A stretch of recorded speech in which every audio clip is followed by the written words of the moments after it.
추석날 성묘 자리에서 남편이 나를 발로 찼습니다. 며느리 앞에서, 친척들 앞에서 그토록 함께 살아온 세월을 한순간에 짓밟았죠. 그날 이후 나는 결심했어요. 이 사람의 남은 인생 내가 끝까지 아주 차갑게 무너뜨려 주겠다고요. 결혼 30년 차. 젊었을 땐 남편이 세상에서 제일 든든한 줄 알았어요. 하지만 그건 착각이었죠. 신혼 때부터 남편은 늘 무뚝뚝했어요. 감사나 미안하다는 말을 해본 적이 없었죠. 그래도 저는 가정이라는 단어 하나로 버텼습니다. 시댁은 전통을 중시하는 집안이었고, 며느리인 저는 매 명절마다 전쟁을 치렀죠. 제사 음식부터 절차까지 모두 제 몫이었어요. 시누이들은 전화 한 통하며 형님 고생 많아요라며 웃었고, 저는 속으로 피눈물을 삼켰습니다. 남편은 그럴 때마다 이렇게 말했죠. 참아. 여자라면 그 정도는 해야지. 그 한마디가 제 마음을 갈기갈기 찢어놨어요.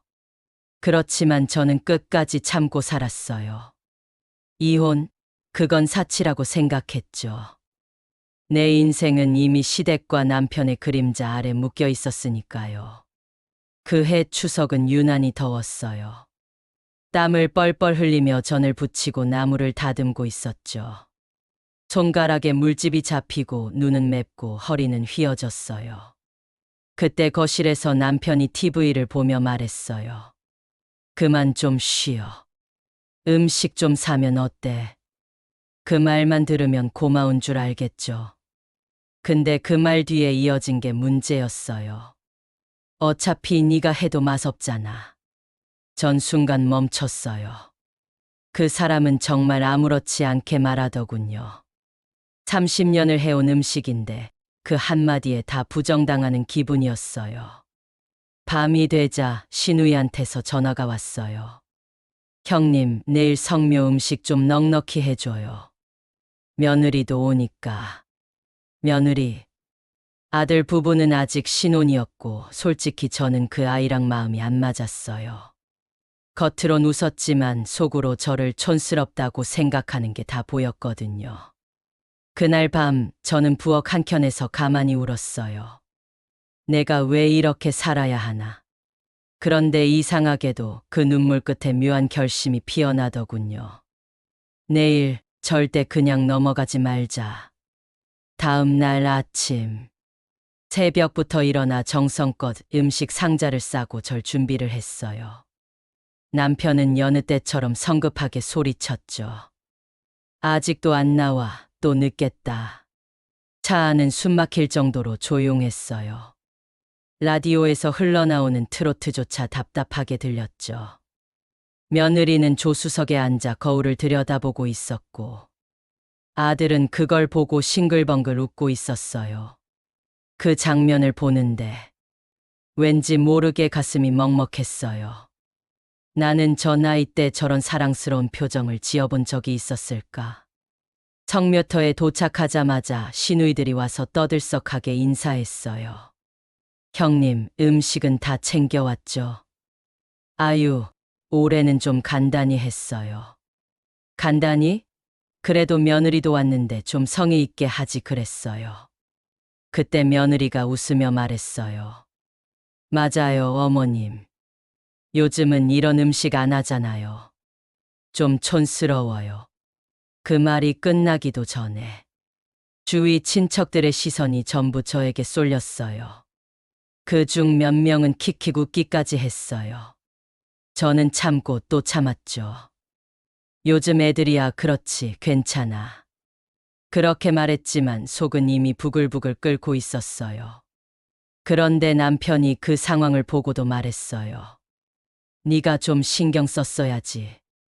며느리 앞에서 체면이 뭐냐. 그 말 한마디가 내 인생의 마지막 인내심을 무너뜨렸습니다. 당신 지금 나한테 그 말 하는 거야?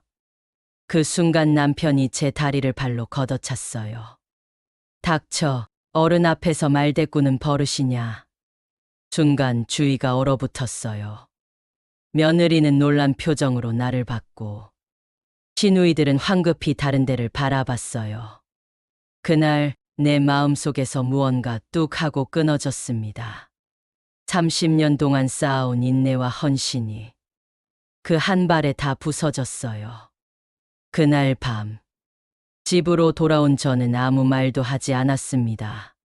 밥도 안 하고 말도 안 했어요. 남편은 처음엔 대수롭지 않게 넘겼어요. 며칠 있으면 풀리겠지. 하지만 시간이 지나도 저는 아무 반응을 하지 않았어요. 그의 셔츠가 쌓이고 냉장고는 비어가고 집안은 점점 차가워졌죠. 그러던 어느 날 남편이 물었어요. 언제까지 이럴 거야? 전 그때 처음으로 웃었어요. 끝까지요. 그 후로 저는 조용히 움직이기 시작했습니다. 남편의 계좌, 재산, 부동산, 보험. 하나하나 정리하면서 증거를 모았어요. 그리고 며느리가 찍어둔 그 성묘 영상이 제 손에 들어왔죠. 그 장면엔 남편이 날 발로 차는 모습이 그대로 담겨 있었어요. 그 영상 하나면 충분했죠. 이혼 소송을 준비하는 동안 남편은 몰랐어요. 전 평소처럼 행동했고 오히려 잘해줬죠. 그가 의심하지 않게 말이에요. 그리고 어느 날 서류를 내밀었어요. 이혼합시다. 남편은 처음엔 웃더군요. 야, 내가 이혼을 하겠다고 지금 와서. 하지만 변호사 이름이 찍힌 서류를 보고 나서 그의 얼굴이 하얗게 질렸어요. 법정에서는 단 한마디도 변명하지 못했어요. 영상이 증거로 제출되자 판사는 냉정하게 말했죠. 피고는 아내에게 폭력을 행사했고 명예를 훼손했습니다. 위자료 5천만 원, 재산 분할 60%를 명합니다. 그날 남편은 고개를 들지 못했습니다. 전 미소도 짓지 않았어요. 그저 마음속으로 조용히 되뇌었죠. 이게 당신이 만든 인생의 대가야. 이혼 후 저는 새 삶을 시작했습니다. 작은 빌라로 이사와서 조용히 꽃을 가꾸며 삽니다. 명절이 되어도 전 더 이상 떨지 않아요. 성묘 가지 않아요. 그 집은 이제 내 가족이 아니니까요. 가끔 거울을 볼 때면 그날 성묘터에서 울고 있던 제 모습이 떠올라요. 하지만 이제 그 얼굴은 약해 보이지 않아요. 결심의 얼굴이죠. 남편은 지금 월세방에서 혼자 산다고 들었어요. 며느리는 결국 이혼했대요. 시아버지랑 닮아가는 게 너무 무섭다고 하면서요. 참 아이러니하죠. 그 발길질 하나로 시작된 일들이 결국 그의 모든 것을 무너뜨렸으니까요. 사람이 사람을 발로 찬다는 건 그저 폭력이 아닙니다. 그건 존중을 버린 행동이에요.